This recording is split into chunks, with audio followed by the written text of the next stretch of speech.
जोहार। आज हम लोग आ गए हैं अष्टम वर्ग यानी कक्षा 8 की संविधान। जो आपका पहला अध्याय था वो हम लोगों ने पूरा कर लिया था। आज उसका हम लोग प्रश्न उत्तर करेंगे, है ना। তাহলে সবাই রেডি হয়ে যাও আর আমরা খাতা আর পেন নিয়ে বসে যাব স্ক্রিনের সামনে আর আমরা কোশ্চেন आंसर्स যেগুলো আছে সেগুলো আমরা করে নেব। तो पहला जो हमारा प्रश्न है संविधान अध्याय 1 में रिक्त स्थानों की पूर्ति कीजिए। किसी व्यक्ति को उसके जन्म से मिलने वाले अधिकार मानवाधिकार कहलाते हैं। दूसरा है शिक्षा समवर्ती सूची का विषय है। तीसरा स्वर्ण सिंह समिति की रिपोर्ट के आधार पर संविधान में मूल कर्तव्य शामिल किए गए हैं। चौथा संविधान के भाग 3 में मौलिक अधिकारों का वर्णन किया गया है।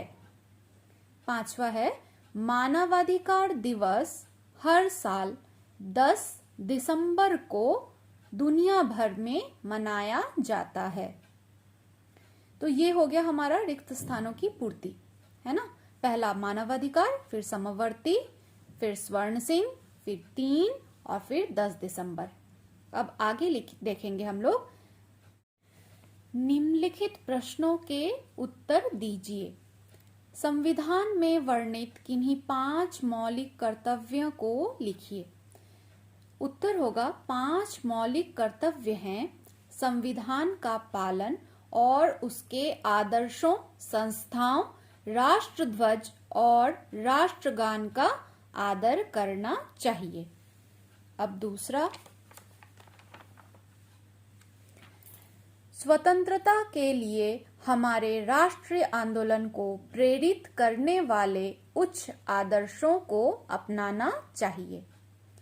तीसरा, भारत की संप्रभुता, एकता और अखंडता को अक्षुण्ण रखना चाहिए।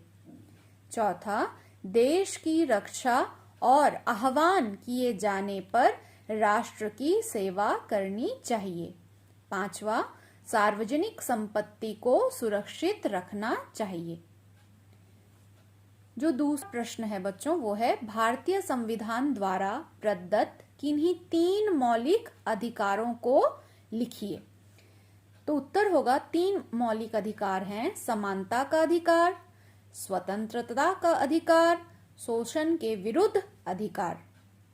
तीसरा, शिक्षा का अधिकार से आप क्या समझते हैं? शिक्षा का अधिकार हमें यह बताता है कि 6 से 14 वर्ष की आयु के सभी बच्चों को निशुल्क और अनिवार्य शिक्षा प्रदान करने का कर्तव्य राज्य सरकार का है। अगला प्रश्न देखेंगे बच्चों, मानवाधिकार से आप क्या समझते हैं? मानवाधिकार से तात्पर्य उन सभी अधिकारों से है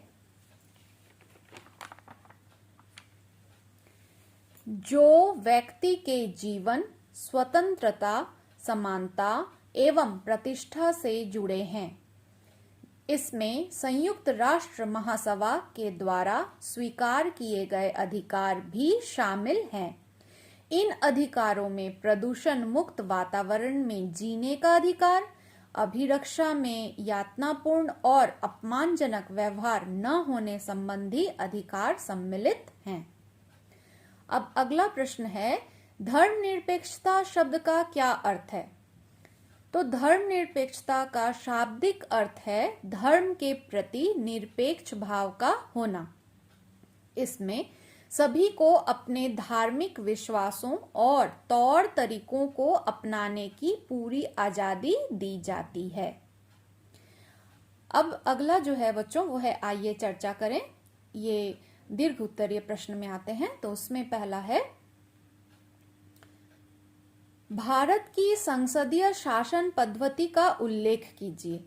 तो उत्तर होगा संसदीय शासन प्रणाली शासन की वह व्यवस्था है जिसमें व्यवस्थापिका तथा कार्यपालिका के बीच घनिष्ठ एवं सामंजस्यपूर्ण संबंध होता है। कार्यपालिका को शक्ति विधायिका यानी व्यवस्थापिका से प्राप्त होती है, तथा वह विधायिका के प्रति उत्तरदायी होती है। अब अगला प्रश्न हम लोग देख लेंगे। भारत के संघवाद संघीय ढांचा का वर्णन कीजिए।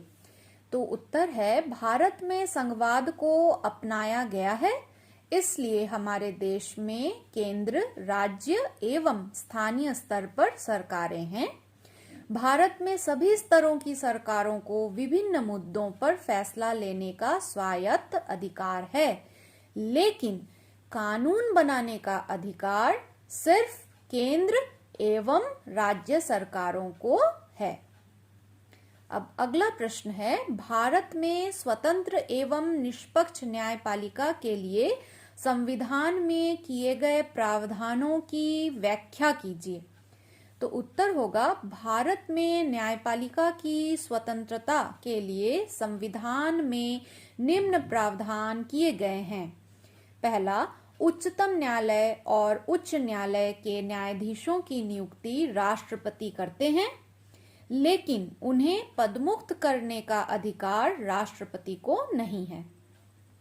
दूसरा है बच्चों, उच्चतम या उच्च न्यायालय के अधीन कर्मचारियों की नियुक्ति तथा उनकी सेवा शर्त आदि की निर्धारण का अधिकार संबंधित न्यायालय को होता है।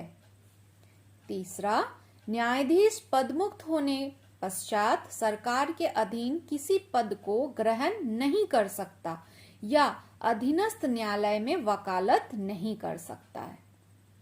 जो चौथा है वो है, न्यायाधीशों व अन्य कर्मचारियों का वेतन संचित निधि से देय होता है। अब अगले प्रश्न में अब है, एक लोकतांत्रिक देश में मौलिक अधिकार का होना बहुत जरूरी है। क्या आप इस कथन से सहमत हैं? अपने उत्तर के पक्ष में 3 तर्क दीजिए।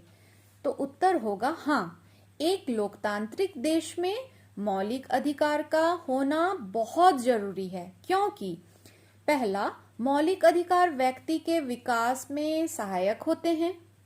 दूसरा, यह देश के सभी नागरिकों को सरकार की मनमानी और निरंकुशता से बचाते हैं। तीसरा, यह नागरिकों की सुरक्षा के लिए व्यवस्था करता है। अगला प्रश्न है, भारतीय संविधान में मौलिक कर्तव्यों को क्यों शामिल किया गया है? किन्हीं 3 मौलिक कर्तव्यों को लिखिए। तो भारतीय संविधान में मौलिक कर्तव्यों को शामिल किया गया है ताकि हमारे देश की एकता और अखंडता को अक्षुण्ण रखा जा सके। हमारे संविधान में 11 मौलिक कर्तव्यों को शामिल किया गया है। उनमें से 3 हैं। पहला, संविधान का पालन और उसके आदर्शों, संस्थाओं, राष्ट्रध्वज और राष्ट्रगान का आदर करना चाहिए। दूसरा, भारत की संप्रभुता, एकता और अखंडता को अक्षुण्ण रखना चाहिए।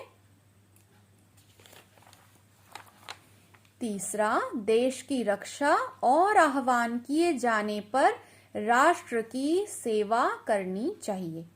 तो बच्चों, हमारा प्रश्न उत्तर का जो है अभ्यास वो यहीं तक है, समाप्त हुआ ये। अब आप लोग प्रश्न उत्तर को अपने कॉपी में अच्छे से लिख लीजिए ताकि ये आपके काम आ सके। धन्यवाद।